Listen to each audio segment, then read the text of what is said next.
Hello everyone, in this video you're going to master 8 pawn endgames that every player must know. By the end of the video, you're going to master these 8 pawn endgames that are very critical in the terms of endgames in any particular endgame. So I don't want to waste any further time, so let's start. So we have the position number 1, it's black to play, and black just played king e4. So try to pause the video and try to analyze, is this winning for white or is this a draw? Okay, so this position is a win for white because after king e4, you can simply get your white king near to the pawns. It looks like what happens if black captures the pawn. The point here is whenever the king goes behind the pawn, so now the white can simply start pushing up his pawn because white is just ahead and white will make the queen, and it's completely winning position for white. So here black can't really capture the pawn but have to go back. But now white will simply come near the pawn and start pushing the pawn and eventually make the queen and win the game. So this was the first diagram, pretty easy, but yeah, this was the basic stuff that every player must know. So now let's move on to the second diagram. Okay, so we have the second position on our board. Again, it's black to play, and black just played the move king h5. So is this position a draw or it's a win for white? Try to pause the video and try to analyze. Okay, so this position is once again a win for white. Why? Because here black just played king to h5 and it looks like maybe it's a draw. How? It looks like black is simply going to capture both the pawns because the pawns are not really protected. But the point here is after king h5, white can simply push the pawn to f5. And you won't really realize, but white has actually made an invisible wall which black can't really enter. And after f5, first of all, black can't really capture the pawn because now the king is behind the pawn. So white can simply start pushing the pawn and make the queen. So the only way for black is to go back with the king. And after king h6, now first of all, if I try to push the pawn, it's already a blunder because black can capture the pawn and it's a draw. So here you will realize that black is not really attacking anything. So it's the best time for white to get the king near to the pawn by playing king to b2. And here black goes king to g7. And here you just need to calculate just 2 moves, that's it. Or you can say even 1 move. After king g7, black's idea is to play king f6 and capture the pawn. So for example, if you try to play king c3, black can get the king near to the pawn. And now if you try to push your h pawn, it's not really working because black is reaching on time and it's a draw. So whenever the king goes back here, king to g7, we are already aware that black's idea is to play king to f6. So in that case, you can simply push your h pawn. And you will realize you have already made the progress from your pawns were previously on h4 and f4. And now the pawns are already on f5 and h5. So you can already realize your pawns are making the progress. And after h5, it's still the same thing. If the king goes to attacking the f5 pawn, now you can push your h6. You can simply push your h pawn. And once again, we have an invisible wall. Black king has to go back. Now you get the king near to the pawn. The king goes over here with the idea of capturing the pawn. Now you can push your f pawn. If the king attacks the pawn, you can push another pawn. And now black is having no way to defend this pawn and white is going to make the queen and win the game. So this was the second diagram, a very important one. So basically the fundamental was even if the pawns are not really protected, but only there is like one file apart between the pawns are generally safe and they can't really be captured. So this is one important thing to know. So this was the second diagram. So now let's move on to the third diagram. Okay, so we have third diagram on our board. Again, it's black to play and black played the move king to h5. So is it a draw or is it a win for white? Okay, so whenever there are 2 files apart in this position, this is a draw for black. How? Because after king h5, you will realize the pawn is not really on f4. So if white would have played f5, there is an invisible wall. But as the pawn is not on f5, the g6 square is free for the black king. So after king h5, first of all, you have to play e5 or black can capture the pawn and get near to the white pawn and can capture that pawn as well. So white have to push the pawn. And now you can't capture the pawn because the king is already behind the pawn, so it's winning for white. So after e5, black can simply go back with the king. And the point here is, after e6, black can already capture the pawn. And black is on time to protect this pawn to become the queen, and it's a draw. Yeah. And once again, like, you go back. And if you try to sacrifice this pawn, it's still a draw because black king is still reaching on time. So this position is highly depends upon the what's happening. If the pawn would have been on the 5th rank, it would have been winning. Why? Because if you see the end position, the king stops the pawn at the very last square. So if I put the pawns at the 5th rank and the king at the 7th rank, it's winning. Yeah, so basically it all depends upon how far the pawns are. Okay, so in this case, the pawns are on the 4th rank, so it can be stopped. But if the pawns would have been on the 5th rank, it's winning for white. So this current position is a draw position for black. So this was the 3rd diagram. So now let's move on to the 4th diagram. Okay, so we have the 4th diagram on our board. Again, this time it's black to play, and black just played the move king to d5. So try to pause the video and try to think, is this position a draw or is this winning for white? Okay, so this position is definitely winning for white because there are already the pawns are 3 files apart. So you can already realize the king is so far away compared to the pawn. So here you just need, you don't need to do anything. You can just focus on pushing your h pawn, and that's it. It's completely winning. The king goes back. If you take, the king is already behind the pawn, so white can make the queen. The king have to go back. I can push the pawn. The king goes over here, and now we can just bait this pawn by pushing the other pawn. The king attacks the pawn, and we can now push the other pawn, like the d pawn. And the problem here is the pawns are 3 files apart, so it's too much for the king, and black can't do anything but to resign. That's it. White is going to make the queen, and it's winning. So whenever there are 3 files apart, the pawns are 3 files apart, it's completely winning without the need of the white king. That's it. So this was the, I don't know, maybe 4th diagram. So now let's move on to the 5th diagram. Okay, so we have the 5th diagram on our board. It's black to play, and black just played the move king to b7. So try to pause the video and try to think, is this position a draw or is this winning for white? What's happening? Okay, so this position is winning for white. The question is how to win this, because it requires a small technique. You get the king near, and you will realize you can't play king to c6 because it would be a stalemate. That's the main problem. So here, you make a waiting move with the move king to d6, allowing your opponent to play king b7. And here is the critical moment.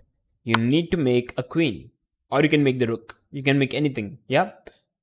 Black has to take it by force, and now we can play the move king to c6. If we play king c7, it's a stalemate. You have to play king c6. And the point here is white is having the opposition, because here black plays king to b8, which is the only move, and we can play b7, and black is having the square of a7, and after king c7, white will make the queen, and it's winning for white. That's it. The game is over.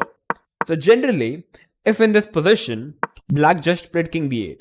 If the black king would have been on b8, and it would have been black to play, black would have played king c8, and then it's a draw. In this case, after king to c6, white is having the opposition, so that's why it's winning for white. So black can actually resign this game. So this was the 5th diagram. So now let's move on to the 6th diagram. Okay, so we have the 6th position on our board. It's black to play. And is this position a draw or is this position a win for white? Try to pause the video and try to think. It's black to play. Okay, so this position is a draw because you whenever you are having your opponent is having one pawn, it's a draw. If your opponent's king is behind the pawn, you can just play king b8. It's a draw. Always go back on the same file as the pawn. And here white will forward march with his king. And now just play the move king to c8. Do not let your opponent king advance, covering all the possible squares. And now white will have to push the pawn. You block it and it's a draw. If the white king goes back, you can already come ahead of the pawn, and you are just not allowing your opponent to push, and it's simply a draw. That's it. Yeah. So that's how you make the draw in this position, and it is like just basically taking the opposition. So this is how you make the draw. So this was the, I don't know, maybe 7th position. So now let's move on to the 8th position. Okay, so we have the 7th position on our board. This time it's white to play. So try to pause the video and try to think, is this winning for white? Is this a draw? Or is black winning this position? So try to think. Okay, so what's happening in this position first of all? Material wise, it's an even position. Both the sides are having four pawns each. It's white to play. So if you try to play king e3, trying to capture this pawn, after king e5, it's already winning for black.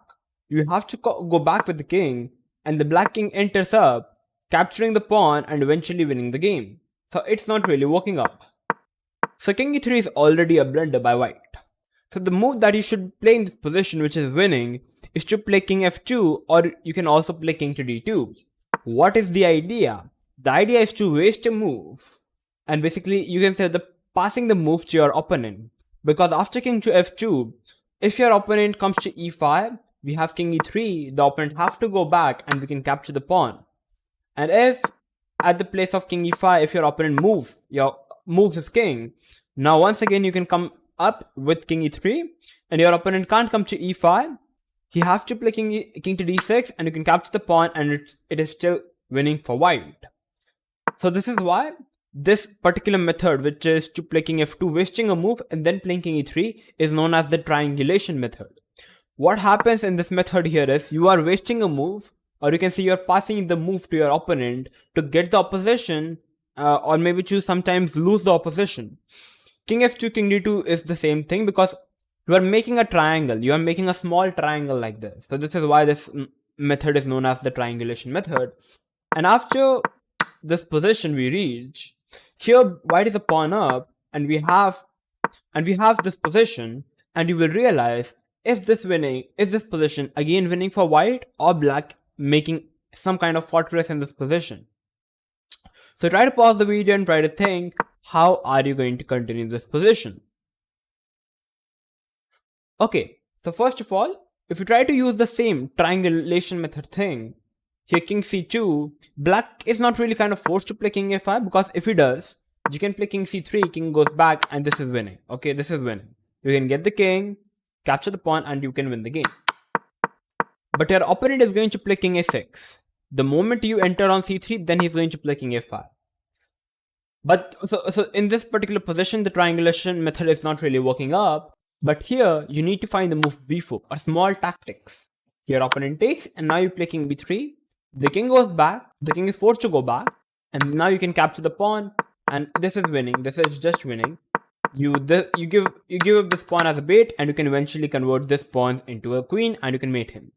So this was the 7th interesting diagram. I would say you learned about the triangulation method, where you can lose a move, or you can pass the move to your opponent, and this can help you to win the game. So this was the 7th diagram. So now let's move on to the final diagram of the day. Okay, so we have the final and the 8th diagram on the board. It's a white to play, so try to pause the video and try to think, how are you going to continue the position with the white pieces. Okay, so the idea is pretty clear. It looks like white is a pawn up, so like the best should be to get the king near to the pawn, capture the pawn, and eventually make the queen into the pawn into the queen. So if you try to play king b4, king to g5, it's already a blunder, because white is having a very strong move in this position. You can try to pause and think in this position from black. Okay, so the powerful move here is to play b3, and it's completely winning for black. Because after b3, my idea is to capture one of the pawns and make the queen. You have to capture the pawn. So if you try to capture with the c pawn, now I can play a3, a very strong move. You have to capture the pawn, or I can capture the pawn and make the queen. And after c3, it's winning. Your our king is behind the pawn, so it's completely winning. Black can make the queen, and it's game over. And if at the place of cb3, your opponent we try to capture with the a pawn, now black can play c3. Basically sacrificing the c pawn to get the path ready for the a pawn, and now black is once again winning. So how to stop this idea of black to play b3?